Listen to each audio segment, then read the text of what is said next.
welcome to episode 2 of Embracing the Human Experience. This is a podcast series that Avinash and I started together because we wanted to share our thoughts, bring our insights, talk about the different tools and techniques that we use to eventually embrace the human experience that both he and I are having. And today we're going to really talk about what being human means. Not just like about the human body, but more from the perspective of what does being human really mean in the grander design of the universe itself, right? Like, why are we even here as human beings? So that's what we're going to talk about. Avinash, anything that you want to... Sometimes during childhood, I realized that I am not supposed to be here. I don't know why that thought come to me. And my brain was not developed, I guess, at that point of time to ponder over this question and into more details. And as I grew, I think I got into that conditioning of the society itself that I forgot that question. That all came to my mind. That thought came to my mind, and now I'm here. Yeah. The last 2-3 years, I'm exploring this part, and it sounds strange. It feels eerie sometimes. What feels eerie? Just to think about it. Okay, why am I here? What am I doing? Like talking to you right now, right? So what is it all about? Like why are we doing it? Whatever we are doing. So, but yeah, there are lots of clarity. There are lots of that thought process put into motion. Something which eventually, become part of my life itself. So that single thought transformed the entire life. Why am I here? And now it has become like a mantra for me. Whatever I do, I always ask this question. The why, right? Like I remember one of our clients only, I don't remember who, and she seemed extremely bothered with the why line of questions that we had. Like she'd eaten something off protocol, and then I was like, why did you do that? And she's like, why do you ask so many whys? I was like, that's the base, right? You begin from that why, because that why really gives you the context for the what and the how and the when and the where. If you don't have a why, if you don't have an answer to the why, or if you're not even looking for an answer for the why, how are you even going to do, like, I'll drink water. Why would I drink water? Because I'm feeling thirsty. Otherwise, there's no purpose to that water in my life. Why is that water in a bottle? It's because like that water needs a container. Otherwise, water would be just all over the place, right? So that why I think is really important. Yeah, exactly. Even while, I coach marathoners how to run marathon, and the first question in the first session itself, I ask them to find out their why. Because even if you're running, say, a half marathon, 21 kilometer, you're taking on an average 26,000 steps. Every step your body is going to ask you, why are you doing it? Rather than, just lying down on the sofa and eating breakfast and doing whatever you're supposed to do on a Sunday morning. So if that why is not clear, we are more likely to give up on whatever we are trying to do. Absolutely. So we have to have that why clear in our mind. So that is the whole purpose of this podcast, right? Yeah, I think so. So for me, unlike you, I've never had this question that I'm not, in fact, I've always felt like I was made only for this planet, and off late I've started getting this feeling that maybe it's time I leave and like go beyond this planet. But I've never doubted my existence as a human. Like I've always felt very grounded in the humanness of who I am. To be really honest with you, last few days I am having this feeling. Everything feels strange. Everything feels foreign, including you. So I don't know. I shared that with you. Okay, it's not. I'm not able to connect. I'm not able to visualize my position into this scheme of things. And again that question came up, and thankfully we are talking about it today. Yeah. So maybe I'll get some insight into my own mind. You will. I think this podcast series is a lot about our own explorations within our minds as much as it is with sharing with anyone who's watching this. But yeah, that's what we're going to talk about today. And I think the richness of who we are as human beings is something that's nothing else can come close to this. I mean, in terms of experience as a consciousness as well. So what is your idea? Why do you think we exist as a human?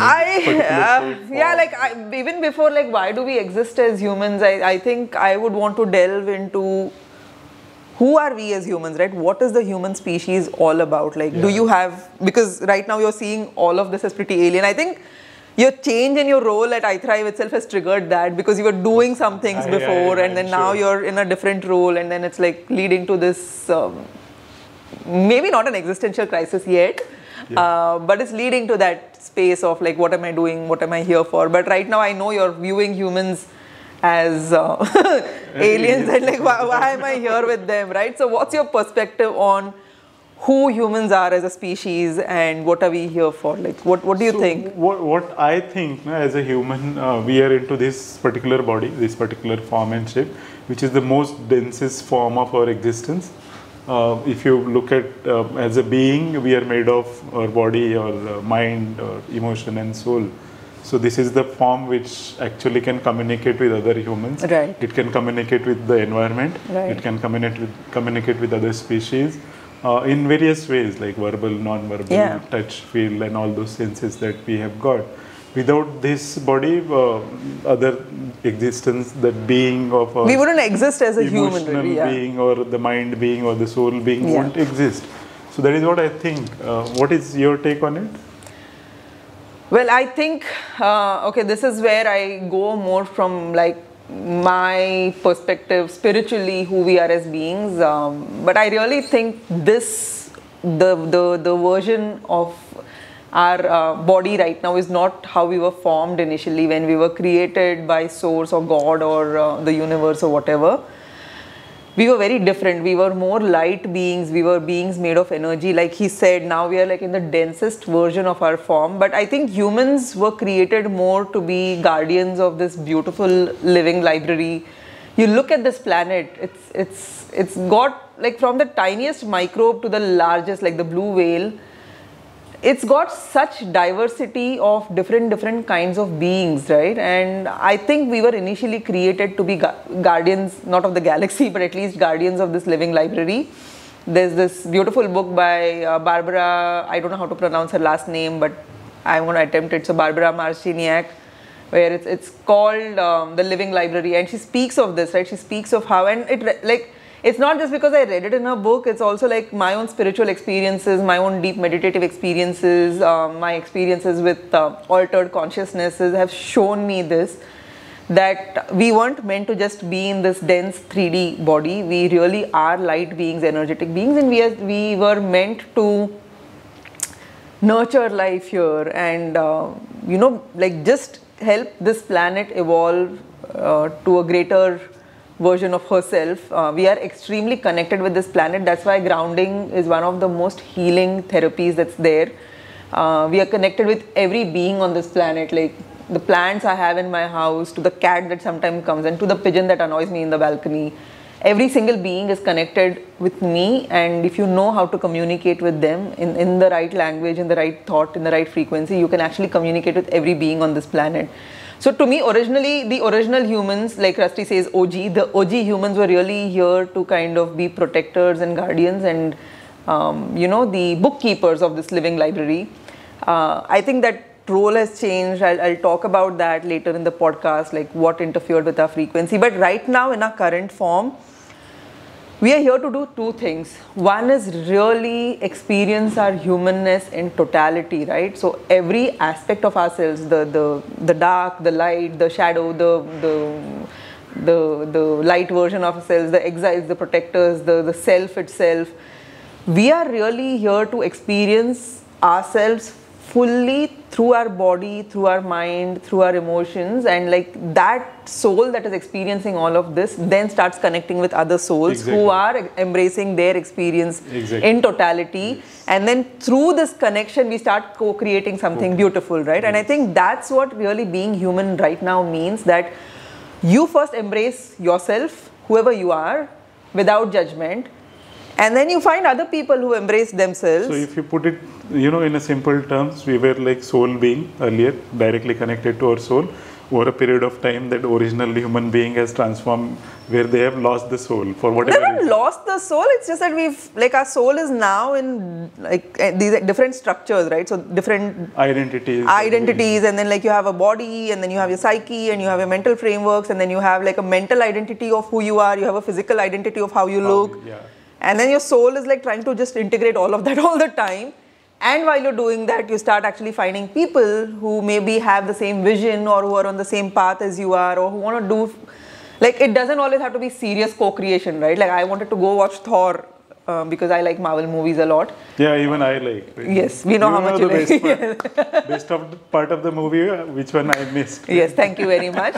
But yeah, so I wanted to go watch that movie with some friends, and like that was a co-creation, that experience of watching a movie with other people who genuinely like Marvel movies, I know. unlike some people sitting here.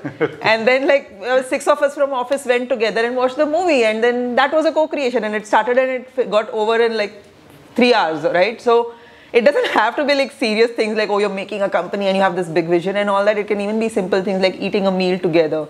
So that's what we're really meant to do together as human beings and as humans. And through that, we start aligning more and more with our soul purpose. We start becoming more and more individuated. And over time, like for me, I know my... So everything starts with body, right? How effectively you're able to use Yeah, your body. so using your body, connecting, using your body to transmute even things like trauma is an important part of it. But I also think that connection with divine is an equally important part, because you could get just lost in the body aspect of it and forget that the true purpose is eventually to kind of evolve to a degree where you could just go merge with source consciousness. But ultimately, you're going to experience whatever you're supposed to experience on this planet through this body. Without that, then there's no labeling. For example, if you're obese, you're not able to, you may not be able to enjoy dancing or going out in the rain. I still can't dance. I'm not obese. That is another thing. Yeah, I know. But if you have some dysfunction in your body itself, you're not able to say you have diabetes, so you can't enjoy the sweets, most of the sweets on this planet. So working on your body first, simultaneously maybe starting, to explore other dimension, other forms of your being, that is emotions, mind. I know, and so a lot of people that come to us, they only want to work on the mind, or someone only want to work on the body. Someone just wants to do spirituality without looking at the food they're eating, and like... So you can't have spirituality with vada pav going into your body every single day, right? No? No. I mean, you can make vada pav a profoundly spiritual experience for the time that you're eating that vada pav, but like tomorrow it's going to mess your gut and everything and your insulin resistance. So that's it. Like, like... Yeah, even if you want to meditate, you should be in a pain-free state, or you should be comfortable. When I was doing this detox for the last 1.5 weeks, right, the state of mind I was in, the quality of my meditations, even how I experienced the repressed emotions that came up was very different. And like as the detox ended, and then we had a core team meeting, and then we ate like a bunch of crap also that day, and then I could feel my gut was acting weird, and I had like gas happening and all. And like in the morning when I'm meditating, my attention is also being drawn to the physical discomfort. And then in that physical discomfort, I was getting thoughts of, like I did this detox so beautifully, why did I go and eat that for one dinner also?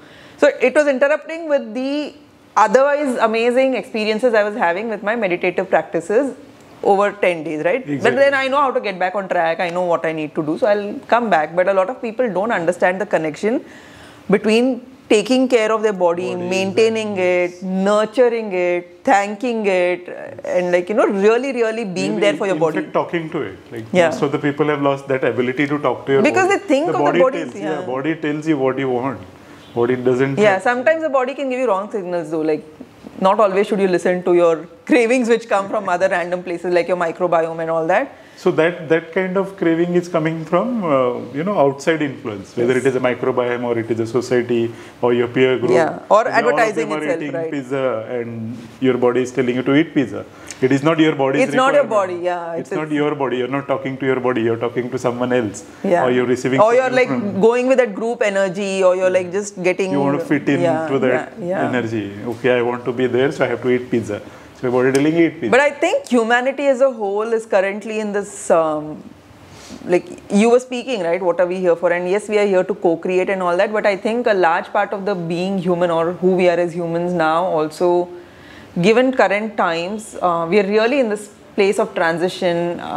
If any of you have not felt that like 2020 onwards, things have, like we live in a completely different reality, right? So I think this collective dark night of the soul, or this entire place we are in, right? Like so many people are coming to us with mental health issues, with like depression and anxiety and all of that. It's a call for us to really awaken to our true nature, to understand that this body that we have is our greatest ally and tool in helping ourselves heal, so that we reach our larger purpose, our greater purpose, our higher self itself.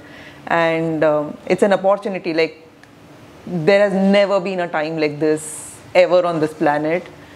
We are going to see a lot of transitions happening, and I think currently part of being human is acknowledging that it's time for you to shift and like look at all the unhealed parts of yourself and bring in whatever tools and strategies you can bring in to kind of start healing yourself. This thing I have noticed, like 2019 onwards, I met you and then things started changing. Why is like meeting me like the pivot that was become like a turning point in my life and a lot of friends. So I met with an accident, so running discontinued because I guess sometimes I look at all the hobbies of all the people, like that work I do with minds that matter.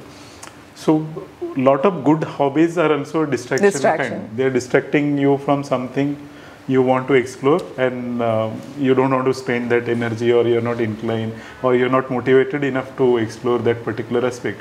So you pick up something good, not necessarily you have to have addiction as a cigarette or alcohol for that matter, although I had my fair share of that addiction as well. So I was into running, so I used to run every day. And after meeting you, I realized, okay, this is a distraction. And I think I didn't accept it. So the body gave a signal, okay, I'm not going to run. So I had knee injury. Right. After that, I couldn't run for many, many years. Even now, I am not running, that way I used to run. And you spent a lot of time and energy initially in figuring out how to fix this injury quickly so that you can go back to running, right? Go back to running. So that switch, like whatever is happening in your life, this turning point, these events, which are like a guiding post, and if you're not aware, if you're not looking for them, if you're not taking cognizance of them, you're likely to miss out on the bigger picture. That is what I mean, you're trying to say, this last 2-3 years is the pivotal moment in the humanity's history, and if you're not aware, if you're not looking at it, please go find out what is going on. Find out, like you like everyone watching this, I'm sure has had pretty dramatic changes in their life in the last 2.5 years. It could be relationships, it could be letting go of people, it could be like experiencing grief to a degree that you never thought was possible. It could be changes in your work, it could be so many things, right? But change has happened, and the ones who embraced that change and decided to go explore what it was all about with childlike curiosity are the ones who are really coming to the top of it. And it's not over, right? This space is, it's like, there's this thing called quickening when a woman is about to give birth. Just before the actual date of labor, before birth happens, the uterus starts doing these tiny contractions and like helping the body prepare, right? So even the mother, the pregnant woman and the baby both feel this process of quickening. This is what we are experiencing right now. There's a quickening that's happening in terms of consciousness and evolution, and those of us who understand it's time to reborn, to rebirth ourselves, to let go of things that were holding us, to let go of our comfort zones and the womb that we were nicely nestling in, and to like be prepared to be born in a new world. Those of us who get that are the ones who are going to be able to really thrive in the future. And actually this podcast series, now that as I'm speaking, it feels like one of the things that this thing is going to do is just help people who kind of feel lost, right? Like for a baby, coming out of the mother's womb is the scariest event of its life. Right? In fact, I experienced this last week or a week back after that yoga session of ours, and I told you, I am feeling little abundant, or I'm feeling insecure, so like maybe that was the feeling. And we can see, right, how that's like there was that feeling of separation from the womb, getting out of a comfort zone, and like you're in this certain uncertain, like you know how four-legged animals after they're born, giraffe babies and little calves and all of that, you see them after they're born, like they'll first go, like they land on the ground and then they'll try to get on their feet, right? Like the first thing that they'll do is try to get on their 4 feet, and then like they'll be struggling, and their feet will buckle, and they'll fall, and they'll stand, and they'll fall, and then stand, and then suddenly they'll start running. So I think you're in that phase. You will run soon, but that's what it is about. So basically, coming back to the original question that I started this conversation is like, who are we as humans? I think right now at this point of time, we are here to evolve and grow. And those of us can, like, you know, it's literally you're taking one step at a time, and you're like walking the path. And through your walk, through that one step, you're kind of holding the light for someone else to come with you. And you are receiving light from someone else who's ahead of you, right? So that's all we are here for, like to take this journey back home with people who are there to guide us and being guides to the other people who need our guidance. That's what. Exactly. In fact, a lot of healers who come to us now, I always tell them what is your ultimate purpose is to become a lighthouse. Lighthouse, right? Like the sun. There are so many ships stranded and so many ships who have lost their ways. Yeah. You just become a lighthouse. People will come to you. People will reach you, find you somewhere. Keep that light shining as bright as possible. I remember I made this lighthouse drawing in October when we were in Goa, September. Yeah, I kind of painted myself only as this big lighthouse. So sometimes all these enlightened souls, I'm not enlightened in any way. I'm pretty lost and clueless. When they feel lost, I give them this analogy. Okay, look, you become a lighthouse. Don't worry about other things. Ships will come to you. Don't worry. Yeah. That is our purpose. That is the purpose. And I think Thrive itself is becoming like this ship where healers are coming and congregating. Yeah. So that's why I started the Heal the Healers course for them also. But yeah. But that, like, my perspective about like humans was mine, right? Do you have any other perspective on what humans are here for, right? So, I mean, I am always amazed the way you perceive all these things. I can't make sense of it at all. So, I am always in awe of you. Okay, Mugdha knows so much. Like, no, I don't know anything. So much of idea. Maybe the thing you talk about, spending lifetimes here, maybe that is got encoded into your DNA, and I am still, I mean, as per you, I am the first timer. So maybe, you know, I am not able to still figure out what all those things are. There is no programming in my DNA. That past programming has not been carried forward. So the purpose, ultimately, lot of people feel, you know, when you are outside your home or comfort zone or your locality, or I always give this example, you go abroad, study, and you always want to get back. I know, right? And then you'll find your community, and you will find the people who are in the similar position, and all of them want to go back home, and somehow you try. Then there is a COVID and lockdown, and you are not able to travel, and suddenly you feel that urge to go home and merge with your being, the people who matters to you, or you know, the entire feeling itself, that energy of that place draws you. And I think this body is giving us that opportunity for the soul to go back home. That homecoming is what every soul is waiting for. Because they came from somewhere, some central place. I don't know, you will know more about it. And they were put into different bodies, in a layman's term. And now all of them want to go back to that place. I don't know if it's all of them, right? Because like I want to go back home, like I'm done with this planet. But I don't see that urgency in a lot of souls. Like there are still some who are learning lessons about materialism and attachments and relationships and all of that.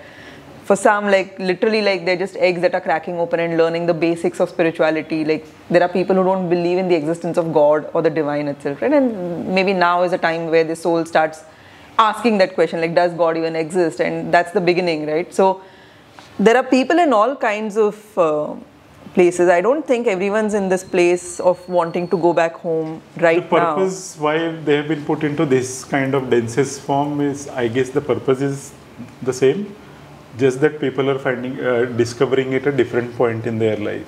And some of them may not even discover. Like I always give example of Gautam Buddha. Okay, he found nirvana and then he realized the purpose of his entire being was to merge, and that is how he could do it.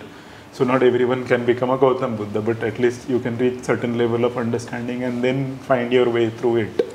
So otherwise, without human body, you are not able to do this. Or in fact, you said all the species have this kind of desire, this kind of soul who wants to go back and merge with the universe or the universal consciousness itself, or the divine self that you talk about. So ultimately through this body only it can be achieved. That is what I believe, and that is why it is so important to take care of this body itself, to start with this body. Such a precious tool. Because this is the only time in your consciousness, in this particular consciousness, you are going to experience the soul ka connection. Otherwise you won't be able to feel it at all. So we have lost that connection. Most of us have lost that connection. Why? Why do you think we've lost that connection? It's like, again, it's part of that. Like, why have we even forgotten the original divine purpose of our existence, right? Like, okay, we are in a dense human body. To me, I know that a large part of this dense body is also to harness light through our DNA, hold that light inside us, and then that light starts reflecting out, and then this entire thing gets transformed with, like, the more light you bring in, the more the planet and the the dimension we live in itself transforms. So why have people lost that? So if you look at the society, the way it has evolved, no, your OG to the current generation, what we have. So that tribal, the tribe, the community, the tribe, that vibes have transferred, and that community itself has undergone transformation in terms of it is being regulated by someone else, which community I am part of, whether I am Hindu, Muslim, or whatever it is. Like, so when we were conceived in our mother's womb, we were just a purest form of soul. There was nothing, there was no identity, there was no gender, in fact. So as we grew inside the womb, then all these identities started coming into us. Like, you become a male or female, you become a fair or dark, depending on the DNA which has been imprinted. As you take birth, you have so many relationships. You become someone's nephew, niece, daughter, son. You get a name, you get a religion, you get a nationality. Label, So many labels are put on you as soon as you are born. Right. Then you start defending those labels, or you start make that your identity into those labels. As you grow old, you go to a school, then you find another label, you get another tag in your gale ka patta, you start going up, you go to the college, you do all sorts of things, you become an engineer or a doctor or a nutritionist or whatever. So many identities have taken over that soul which was formed when you were conceived, and that soul knows what you want. And if you are not connected with that soul, you are more likely to get lost into this entire worldly things. So we need to uncover those identities, get rid of those things, unpeel yourself, get connected to the soul, find what exactly you're supposed to do, what exactly you're supposed to experience. And that is where I think all the humanity should be focusing on. So yeah, I do agree with you about how the conditioning, the belief systems, the labels, the religion, all of that takes you further and further away from your soul purpose. Like, I remember as a kid, I was so connected to nature, right? You wouldn't find me inside the house. I'd always be on a tree, or I'd always Most of the kids are. Yeah, now no. Now everyone is on Zoom. Every child is on Zoom now. But yeah, I used to be on trees, and I used to be like in the mud all the time, in puddles, and like, and I'd collect all sorts of insects. I'd collect even crystals and stones even then. It's not a new thing that I have where I am crystal obsessed. And I also knew how to heal things. I really did. Like, my mom was a nurse, and there'd be things from the clinic at home, right? So like, sometimes she'd have to give us a tetanus shot or something, so she'd keep stock at home. And then if I saw a plant that was dying, I remember doing this. I took a syringe once, and then I filled it up with salt water, like not salt, but like just a little salt and some sugar, and I filled that syringe up with that. And then I went, and on the top of the plant, I kind of gave it an injection, and the plant just started growing after that. Injured animals have always come to me when I was a kid, right? And I'd always kind of take food from the kitchen and go give it off to animals, and my mom would wonder what happened to stuff that she'd made for dinner. But anyway, so that is who I was a kid. And then, like, the more these identity layers started coming in, right? Okay, I grew up into a like woman, and then I did my master's in nutrition, and gender, and then state, and then religion and ethnicity, and all of these started coming in. I started forgetting my true nature, and then I went into this complete society mandated life, which was get married, and then like whatever, be a good daughter-in-law and be a good corporate employee, and all of those, you know, tick marks. I've spoken about this even last time.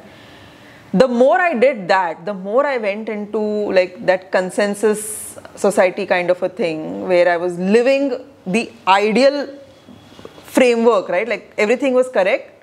The more I felt disconnected from my own self. And that's how I actually became ill also. And the further I went away from my soul, the sicker I got. And I was lucky to have found the right kind of teachers, mentors, courses, books, meditations, so many things that finally brought me back on track with what I'm supposed to do in life. But I think most people kind of lose that purpose. And exactly. So when I got my calling, I didn't realize there is a calling. So I was still, you know, struggling to find. There were all kinds of signals. Now I look back, and there were all kinds of messages, and all kinds of signals were readily available. Now I read all kinds of signals. But then it was like 10 years back, I was still struggling to find out what exactly am I supposed to do here. So I think most of these guys, even when they go through a traumatic experience or a turning event in their life, they struggle to find that message, or they struggle to read that message. And all of us need to just take a break, right? Pause. That space is so important. Yeah. Always we are in a race, always we are competing, always we are doing something or the other. People who don't do anything, they are looked down upon, and there are people who are, out of this place, they have been branded as autistic or ADHD. Oh, that is, I think, labels. A separate podcast itself when we want to speak about autism. All kinds of labels are put on people who doesn't fit into this rat race kind of thing. All of us just need to take a pause, and I think things will be revealed to you about yourself and about the society itself, right? Yeah. The other thing is like I'm always obsessed about root causes, right? Like that why is something that I keep asking. So even when I realized, okay, my life kind of got fucked up because I went with society's conditioning and all of that, the next question that I immediately had was like, why? Why do these things even exist, right? Like I'm sure my parents didn't want to make an unhappy version of me. They wanted me to succeed and they wanted me to be happy. So where did the ideas into their head come from, and like where was it? Like it seems like society as a whole itself is following a certain map and a certain guideline that doesn't make sense when we look at our true nature as human beings. And that's when I started investigating, and then I discovered the entire matrix control systems, and I think that's again going to be a separate podcast because I cannot do justice to that in like 5 minutes.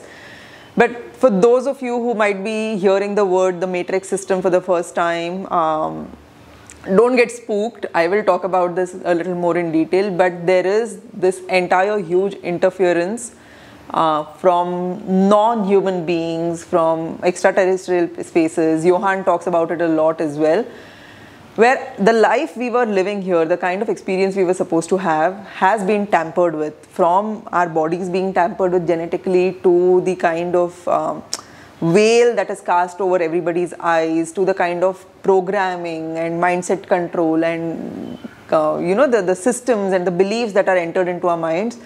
It's beyond what we did as humans. It's actually coming from a very different place, and it exists. And because that's there in such a strong, it's like literally something that's covering all of humanity. It's all pervasive. It's there in the smallest communication that you might receive. It's there in an advertisement you'll see. It's there in mainstream media, movies and serials and books and textbooks, and it's there all over the place. And it takes a lot of work to actually break out of that matrix conditioning system. And that's why I am going to be talking about it, even if it makes me look like a complete nut job. It doesn't matter. It's the truth, and it has to be told, and it has to be showcased to other people. So the ones who are questioning their reality and I didn't have this information when I started questioning my life many years ago. I think the same thing happened with me. Like I didn't know why it was in this space, and now I can see it from a very different.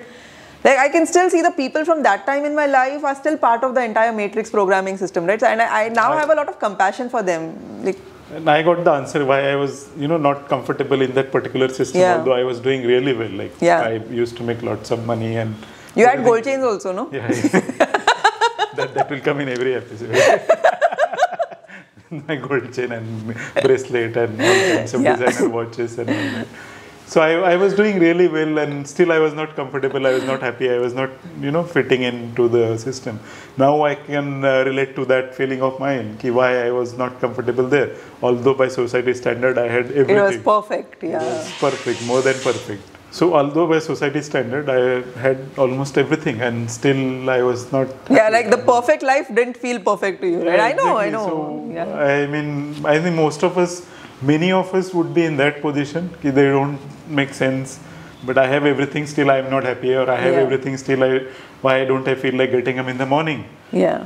Please reach out. Please come to me. So let's talk about it. That feeling of that existential burden, right? Like I just don't feel like going through the day the way it is designed for me, or the way even I have designed it. That's basically because you've completely gone out of alignment with your true purpose, your soul's purpose, and because you've been following these mandates and these instructions, these guidelines that have come to you from parents and the world outside, your colleagues, your peers, your employer, everywhere. So if you're in that space, if you're questioning everything, do reach out to us, and we'd be very happy to talk to you. The last question that, like, before we end today's show is like, we spoke of the problems, we spoke about what is our design, and then like that a lot of us are actually completely misaligned. How do we get back on track? So the first thing starts from asking questions like why? Yeah. Why do I feel the way I feel, or why do I experience the things I experience? And our being is made of all this, one is the densest form that we can see. One is the body, emotions, mind, soul. And every aspect of our being needs to be worked upon. But let's start with the basic one. Let's start with your body first and see how it goes. Because once your body's dysfunctions or discomforts are taken care of, maybe you will start looking at other beings. Yeah. Right now you're totally obsessed with feeding your body with all kinds of food, feeding your body with all kinds of pleasures, satisfying all your senses that the body can perceive. Maybe once that is done, like Osho has a beautiful thought about it. He said, whatever is available in this planet to enjoy, to experience it, do that. If you want to make money, make that. If you want to, buy cars and watch movies, go to 5-star hotel, do everything. Then only you will realize that this doesn't mean anything. Then you will start exploring. Yes, I so agree. Like for me, like I am really not interested in too many materialistic things, whether it's in terms of my own sexuality and we've spoken about this in terms of monogamy or polyamory or like multiple partners or the absolute hedonistic pleasures of materialistic goods like branded stuff and clothes and perfumes. And I did the branded clothes and perfumes for a while. Yeah, that is what Osho says. You go through that. Yeah, I did that, right? But now I really also because I really have this inherent intrinsic knowledge that I've been here multiple times, right? And I've experienced a lot of things in my past lifetimes, and I don't feel the need to chase that anymore. What gives me the most joy and what really keeps my vibe, like Rusty says, vibe high, is the ability to help someone heal, to teach other people how to bring about healing. And I had to figure this out for myself through my own journey, which I've spoken about many times. But how do you really get back on track? Like that's what I want to share. And like you said, Avinash, it starts with the body, right? Like if your body, see, it's like this house is beautiful, right? And I really enjoy living here. This is where I get my most creative thoughts. This is where I connect with spirituality in terms of like my daily practices, whether it's yoga or meditation. But if the walls were cracked, or if there was a leakage from the roof, or if the pipes in my kitchen weren't working well, or if there were like too many noises and it was like filled with cockroaches and lizards, I wouldn't really be able to be my most creative, giving, abundant self, because all my attention would go to these broken things, these flaws, these dysfunctions in my house, and I'd keep thinking, acha, I have to get the plumber, acha, I have to, or I wouldn't even know whom to call, I wouldn't even know how to fix, and I'd just get very annoyed about having to live in a space like this. It's like that with the body, right? So if your body is not functioning well, if your digestion is not going well, or if your energy producing, like your entire biochemistry is off, you have insulin resistance, diabetes, or your thyroid is messed up, your house is broken. You cannot do the best that you are capable of inside a broken house, right? You'll be always thinking of, what do I do to get out of here? And that's why I see so much dissociation, like people who come to us for their chronic diseases, right? They're kind of a little dissociated with their body, because to them it's like, at least with a house, no, if it's unfixable, you can just move out and go and live in another house. You can find a better apartment or something like that. With the body, it has to be death. If you can't fix your body, you have to die, and then you have to find another body. We experience that, no? All unexplained diseases or mystery illnesses. People are just given up on their body. You just give up. You're like, I don't know how to fix this. Forget it. I'm just going to do suicide by lifestyle, so that, instead of taking cyanide or something like that, slow death is going to happen, and they've given up. And when we start teaching them the nuances, right, like, oh, this is what is going on, that's why you're feeling fatigue, this is what is going on, that's why you're feeling like your brain's not working well, this is what's going on in your gut, you have this infection, that's why you can't digest, and that's why you have gas and bloating and pain. When that knowledge starts coming in, when they learn that they can actually fix their body, there is a change in the mindset, and it's happened with so many people, right? So they start thinking beyond themselves, they start thinking of how they can contribute to the world. So it starts with the body. Like if you want to find your purpose, if you want to come back into alignment with your soul, if you want to experience life as a human the way I describe it, right? Like, oh, we're supposed to be divine beings and we're connected and we talk to everything. Starts with your body. You have to work on your body. It is relatively easy of all forms of our existence. Yeah, it's the body is the most easiest form to fix. And there are diagnostic tools available. If your mind is not functioning, it's difficult to work on. I know, right? Because with the body, it's very tangible. You get your blood work done, your blood can be examined under the microscope, it will go through all the machines, we know what nutrient is missing, what is there, and then you can actually do that. You can give food, you can give supplements, you can get your breath work right, and it's very tangible, and actually, it's one of the easiest things to fix. When he and I start working with people on their mind, and when we start working on their emotions, when we start working on like the soul connection itself, you can't see any of it, right? Even like for you to know your own mind, like sometimes there are aspects of my mind that are still hidden from me. Yeah, that happens with us all the time. Yeah, and suddenly I'll see something and then I'll be like, I didn't even know this particular process, this particular thought, this framework, this trigger existed in my mind. And then thankfully, because between me and him, we've created enough space for both of us to bring our gunk out. We have the space to bring the stuff out, but for a lot of people, they aren't even aware of what and all is going on inside their heads, right? So treating the mind, working with emotions is way more complicated than it is to work with the body. But the body is a foundation. It really is. You can't do anything around purpose and true nature and divine design unless you agree to become that partner with your body, that even if it is broken, I'm willing to find out how to fix you. I'm going to call the experts. I'm going to put in the money that's needed to get a paint job done, to fix the pipes. That investment, when you do that into your body really reciprocates and appreciates you and starts giving back. And we'll speak about trauma sometime, we'll speak about memories and how they're held in the body, we'll speak about somatic world. But guys, like the body has been hugely underestimated. It's an incredible design itself. Yeah, you always say, no? It is so intelligent that we highly underestimate. I don't understand the body yet fully, and I'm surprised. Like Detox released long repressed emotions from 3 years ago, and once those emotions were released from my body with the way my body could release them, which was a lot of crying and venting, suddenly my spine straightened up, and I got like, as my spine straightened up and as like a lot of the annoying pain that I had in my spine for so many years, as my spine straightened up, I got the courage. So I got the ability to really be courageous, to kind of do what was needed. And this is with reference to my daughter, right? So it's been messy, but I didn't have the courage that I needed to take the actions that I'm taking now for so long. And it's like, it's very interesting that I've started with my body not even expecting this as the outcome. Yes. And the body detox and everything, I lost weight and all that happened, skin was glowing. Emotions got released. When emotions got released, again the body kind of showcased that with the spine straightening up, and when the spine straightened, the muscle of courage from somewhere deep within kind of got opened up, and like I'm doing things differently now, so it's incredible. So yeah, if you want to find your purpose and get back to your true design as a human being, start with your body, and it's incredible what can happen.